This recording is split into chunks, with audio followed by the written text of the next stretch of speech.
Good day, everyone. Welcome to another episode of Reading with Io. My name is Deyo, and that's my dad. Today, we will be talking about the Chipmunks Search for Tiny Acorn Treasures. We have two important guests with us. Please, can you introduce yourself? Why don't you go, Lee? Yeah, my name is Lee Jourdan, and I'm the author. And first of all, it's very nice to meet you, Dale. It was a great introduction. Thank you for that. And my name is Lee Jourdan. Nice to be here. And Deyo, my name is David Boroughs. I'm the illustrator, the person who drew the pictures for the book. Mr. Lee, can you tell us why you wrote the book? Sure. So I work with an organization called Search Homeless Services, and what they do is work towards ultimately eliminating homelessness in Houston.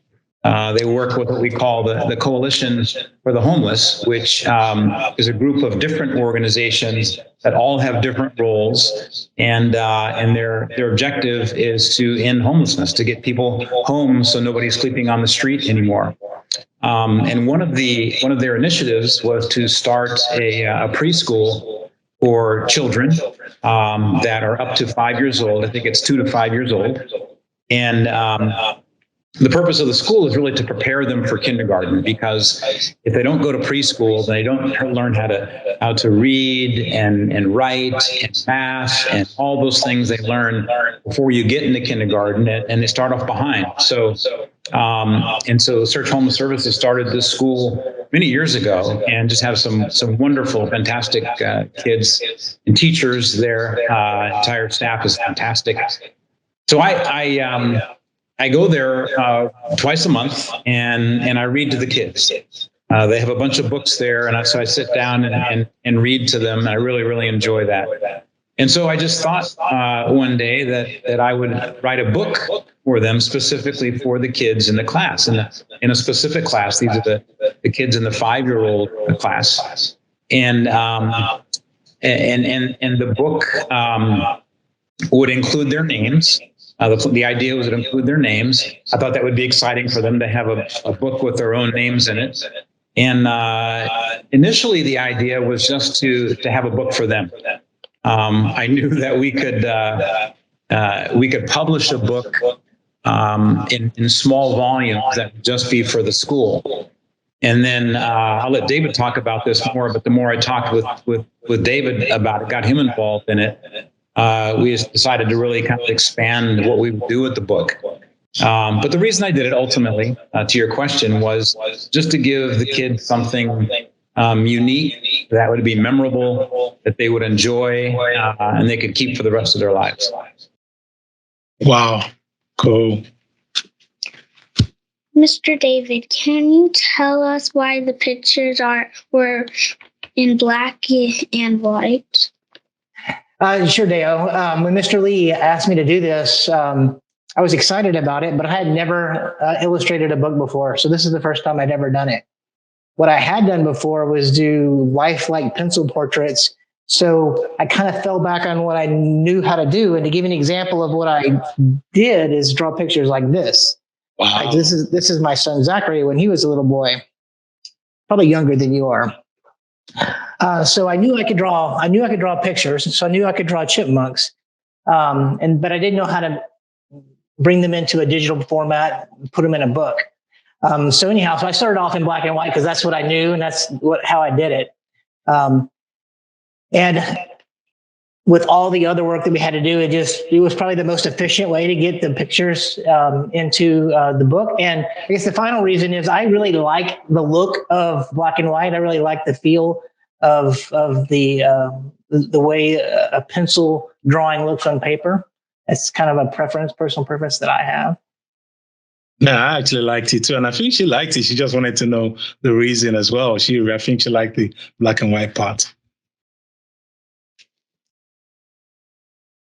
My favorite character was Aviana because it sounds like my friend's name. What's your favorite character? I think I like Arya, because she's present through the whole book. She's the one that's really struggling with the idea that she doesn't have the acorns and she feels a little bit helpless. And she needs to work and develop these friendships in order to get the acorns she needs to make her bread. Yeah, I think I like Jeremiah because he shows up at the very end of the book. I don't want to spoil it for people that haven't read it yet, but he's a problem solver. And at the end of the day, they run into another problem, and someone has to figure out how to solve it. And Jeremiah comes up with a pretty good idea about how to do that. So I think Jeremiah is my favorite character. But my secondary favorite character, I think, would be the bee. There's other than the chipmunks, there's one other character, and he's the angry bee, and he kind of makes it all happen. So he's probably my second favorite character.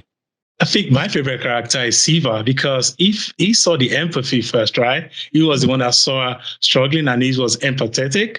I think that's the reading I really like. You really related with Siva a lot.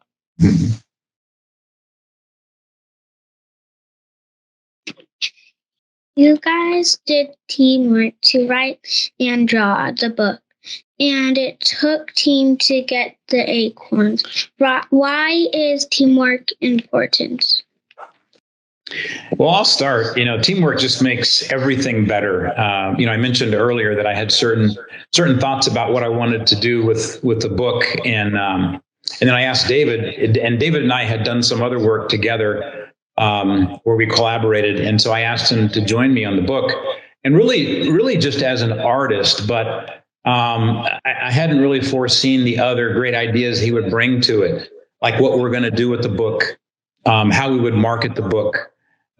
Things like that he brought in. And so, teamwork, it's, 1 + 1 = 2, but with teamwork, it's like 1 + 1 = 3. You get more than you had expected to get when you bring other people in and get them involved.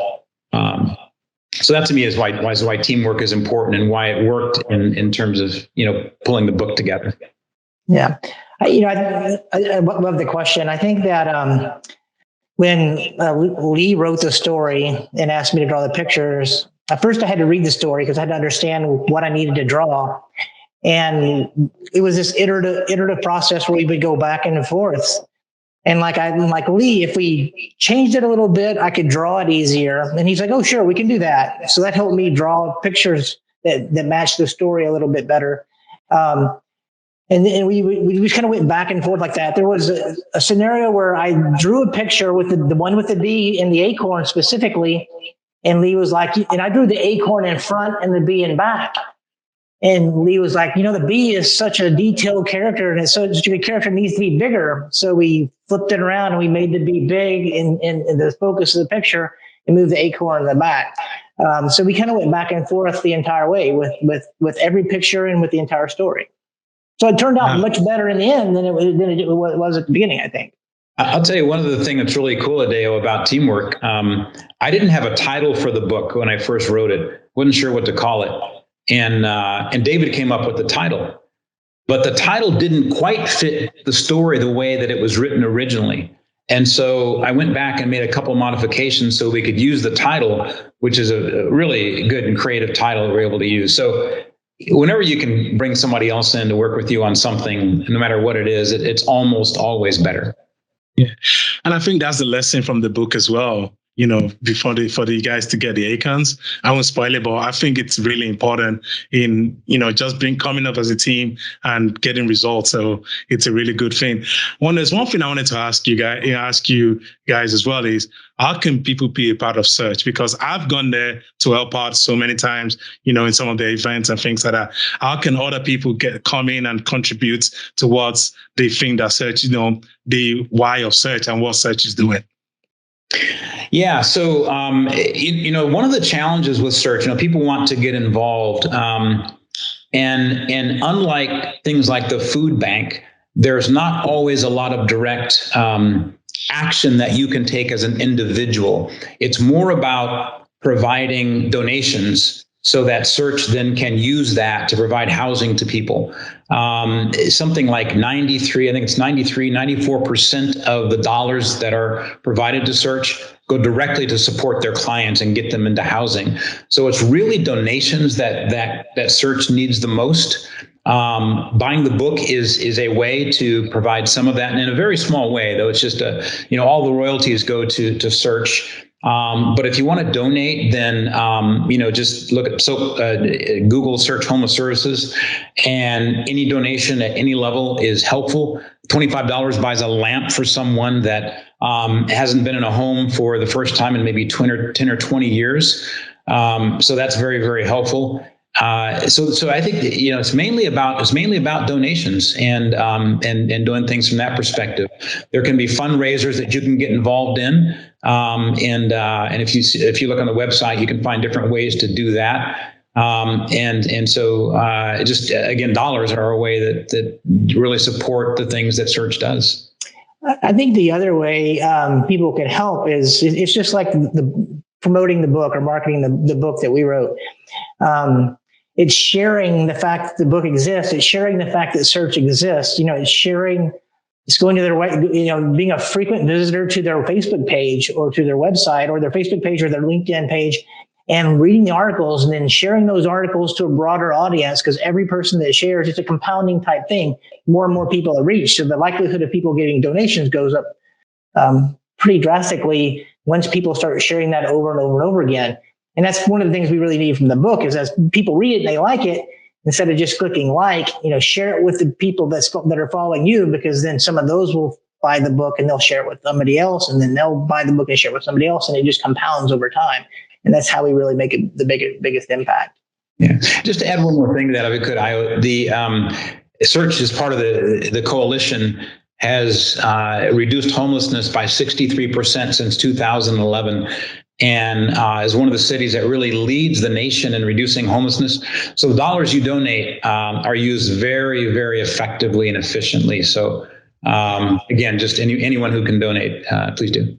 And maybe one other thought on teamwork before we get off Search is that, so the other members of the team were the Search staff that we worked with, both at the Tiny House of Treasures and from setting up the accounts to be able to publish the book and to get all of the financial stuff in order. And they were a super big help, and they would do things like so there was a concern that the bee was too graphic and it would scare little kids. So they would do things like share the bee image with the teachers, say, is this something that is going to relate with the kids? And they were able to come back and say, yeah, we're actually learning about insects right now. This is actually a really good thing. Yeah. So that teamwork and that iteration between us and the Tiny House of Treasures was really, really beneficial as well. I'm going to share the link on this post as well so that people can see it. And I think those just don't buy the book for your kid, buy it for your nephew, your nieces, everybody. I will encourage everybody to do that. Thank you for coming to the podcast. And I want everyone to buy the book for their kids. We will see everyone on the next episode of Reading Messiah. Thank you. Thanks, everyone. Thanks, David. Awesome. Thanks, Lee.